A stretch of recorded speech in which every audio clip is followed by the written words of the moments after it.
ସମସ୍ତଙ୍କୁ ନମସ୍କାର, କ୍ରାନ୍ତିକାରୀ ଅଭିନନ୍ଦନ, ଜୟ ଭୀମ ଓ ଲାଲ ସଲାମ। ଆଜି ମୋର ଜଣେ ବନ୍ଧୁ SC/ST OBC ମାନଙ୍କ ଉପରେ 2 ଦିନ ହେଲା କହୁଥିଲେ କହିବା ପାଇଁ, ସେଥିପାଇଁ ମୁଁ ଆପଣମାନଙ୍କ ଆଗରେ କଥା ରଖୁଅଛି ଯେ ଏବେ 2-3 ଦିନ ତଳେ ସରକାର କହିଲେ ଯେ କୌଣସି ହରିଜନ ଶବ୍ଦ ବ୍ୟବହାର ହବ ନାହିଁ ବୋଲି,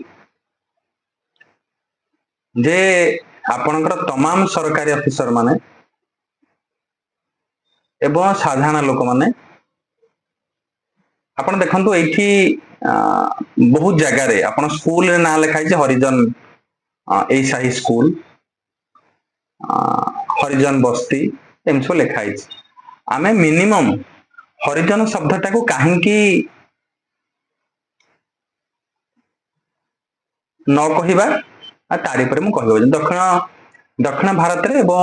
ବହୁତ ମନ୍ଦିରରେ ଆପଣଙ୍କ ଦେବଦାସୀ ମାନେ ନୃତ୍ୟ କରନ୍ତି। ସେମାନେ କୌଣସି ଦେବଦାସୀ ବିବାହ ହୁଅନ୍ତି ନାହିଁ ଏବଂ ସେମାନେ ଭଗବାନଙ୍କୁ ଆରାଧ୍ୟ କରି ତାଙ୍କୁ ସ୍ୱାମୀ ଭାବରେ ତାଙ୍କ ଆଗରେ ସେ ନୃତ୍ୟ କରନ୍ତି। ଯେ କିଛି ତାପରେ ଷ୍ଟଡି ହେଇକରି ଏଇଆ ଦେଖାଗଲା ଯେ ଦେବଦାସୀଙ୍କର କୋଉ କୋଉ ଜାଗାରେ ତାଙ୍କର ସବୁ ଛୁଆ ଜନ୍ମ ହେଲେ, ସେ ଯୋଉ ଛୁଆ ଜନ୍ମ ହେଲେ କଥାକଥିତ ପଣ୍ଡା ମାନେ ତାଙ୍କୁ କହିଲେ ଯେ ଇଏ ହଉଛନ୍ତି ହରିଙ୍କର ଜନ,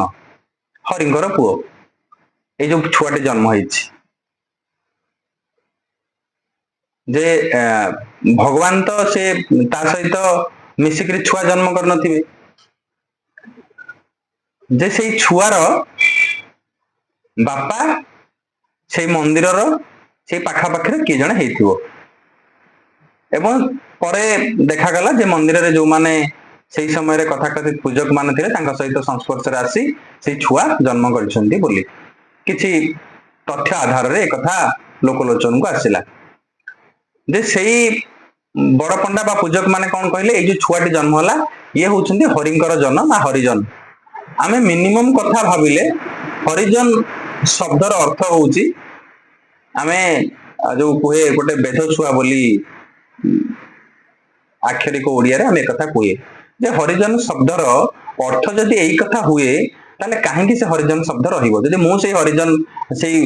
ଦଳିତ ଘରେ ଜନ୍ମ ହେଇଛି, ମୁଁ ସେଇ ହରିଜନ, ମତେ ଯଦି ହରିଜନ କିଏ କହିଲା ଆଉ ବାସ୍ଟାର୍ଡ ବୋଲି ଡାକିଲା, ମତେ କଣ ଭଲ ଲାଗିବ?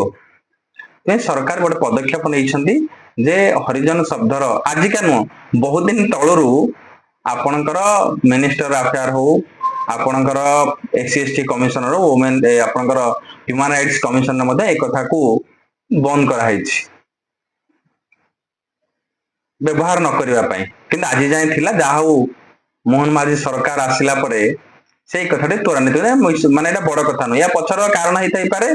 ଯେ SC/ST ଭୋଟର ମାନଙ୍କୁ ଆଉ ଥରେ ପ୍ରଭାବିତ କରିବା ପାଇଁ ଆମେ ଏକଥା କଲୁ ବୋଲି, କିନ୍ତୁ ପୂର୍ବରୁ ଏଇଟା ବ୍ୟାନ ହେଇଛି, ଆମେ ମାନେ କହିବା କଥା ନୁହଁ ବୋଲି। ଏଠି କଥା ଆସୁଛି ଏଇ କଥାକୁ ନେଇକି, ଯେତେବେଳେ तमाम ଇଲେକ୍ଟ୍ରୋନିକ ଚ୍ୟାନେଲ ଏବଂ ଖବର କାଗଜରେ ଏକଥା ପ୍ରକାଶିତ ହଉଛି, କିଛି ଉଚ୍ଚ ଜାତିର ଲୋକମାନେ, ଆମ ଭଳିଆ ଯୋଉମାନେ ଉଚ୍ଚ ଜାତିର ଲୋକ, ସେମାନେ କିଛି କଥା ଉଠଉଛନ୍ତି ଯେ ରିଜର୍ଭେସନ ଟା ତାହେଲେ ଉଠୁନି କାହିଁକି? ଯଦି ଆମେ ଦଳିତ କଥା କହୁଛେ, ଯେ ଅନୁସୂଚିତ ଜାତି ଜନଜାତିର କଥା କହୁଛେ, ତାଙ୍କର ହରିଜନ ଶବ୍ଦ ବ୍ୟବହାର, ରିଜର୍ଭେସନ ଟା ଉଠୁନି କାହିଁକି? ଭାଇ ମାନେ ମୁଁ ଆପଣଙ୍କ ମାନଙ୍କ ଆଗରେ ରଖିବାକୁ ଚାହେଁ, ରିଜର୍ଭେସନ ଟା ଆପଣଙ୍କର ଇକୋନୋମିକ ଦୃଷ୍ଟିକୋଣରୁ, ଆର୍ଥିକ ଦୃଷ୍ଟିକୋଣରୁ ଦିଆଯାଇଥିଲା ସୋସିଆଲ ଏବଂ ଏଜୁକେସନ ଦୃଷ୍ଟିକୋଣରୁ।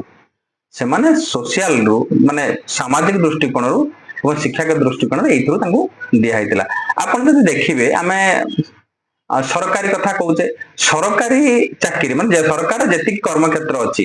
ଯେତିକି ପଦବୀ ଅଛି, ସିଏ ଟୋଟାଲ କେତେ ପରସେଣ୍ଟ? ଆପଣଙ୍କର ସେଇଟା ହେଲା 2% ମାତ୍ର। 2% ଜାଗାରେ ଆପଣଙ୍କର 98% ହଉଛି ବେସରକାରୀ କର୍ମକ୍ଷେତ୍ର। ବେସରକାରୀ କର୍ମକ୍ଷେତ୍ରରେ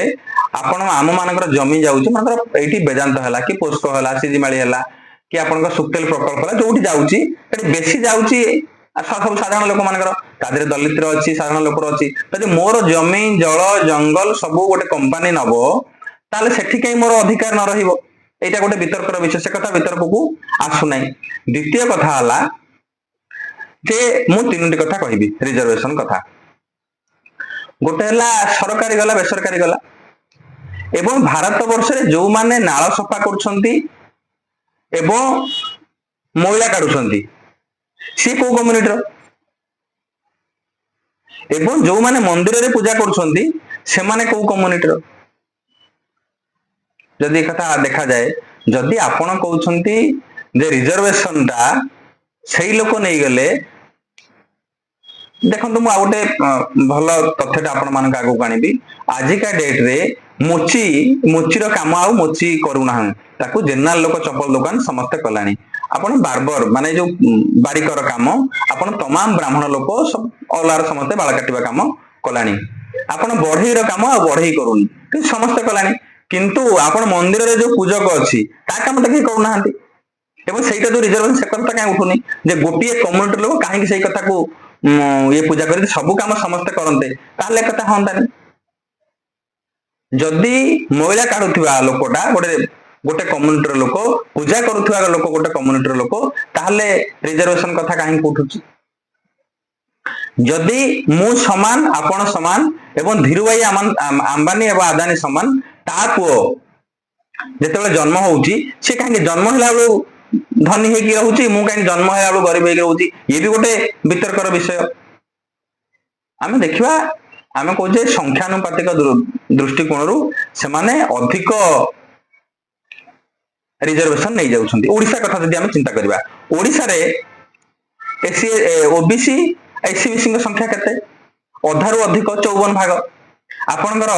एससी संख्या केते एससी संख्या 17 भाग एसटी संख्या केते 23 भाग ओबीसी जेते कि पाइबा कथा 27% पाइबा ता भाग अनुसार आपनकर संख्यानुपातिक समानता अनुसार गोटे बापर जदि 4 जन पुओ हंती ताले समस्त समान भाग रे बांटी नेबे से तो संख्या समान भाग बांटी दे ओबीसी आमे जो माने ओबीसी अछि जनरल लोक अछि ओबीसी वर एससीबीसी ओबीसी रो संख्या होउची तार हूँ 54 भाग से अधा पाइबा कथा से तो अधा पाऊनी आम से भर आसुनी आम 27% रु कटिकी 11% है आमर से कथा आसुनी आमर आसुची कौन जे एससी एसटी लोक अधिक नहीं गले एससी एसटी संख्या मिसिकी एससी हूँ 17 एसटी हूँ 23 से मिशन से पाऊना एवं जेनराल आपण ओडिशा रे जेनराल संख्या हूँ 6 भाग कि आज डेट रे पाइले केते आपणकर इकोनॉमिक आधार रे अर्थनैतिक आधार रे एबे रिजर्वेशन 10% जनरल लोक दिहला 6 भाग लोक 10 भाग रिजर्वेशन नउछंती ईडब्ल्यूओ अनुसार इकोनॉमिक वीकर सेक्शन से माने 6 भाग लोक ओडिसा रे 6 भाग लोक 10 भाग नउछंती आमे 54 भाग लोक आमे 10 भाग पाउचू ये को प्रकार स्टैटिस्टिक ये को रिजर्वेशन आपण मान चिंता करंतु एक कथा आम मानक मुंडरे आसुनी आमर देखा जाउची एससी एसटी लोक अधिक रिजर्वेशन नहीं जाउछंती बोली मु आपण मान आगे एई तथ्य रखिची समस्त को नमस्कार मु एतिकरे वक्तव्य रखुची।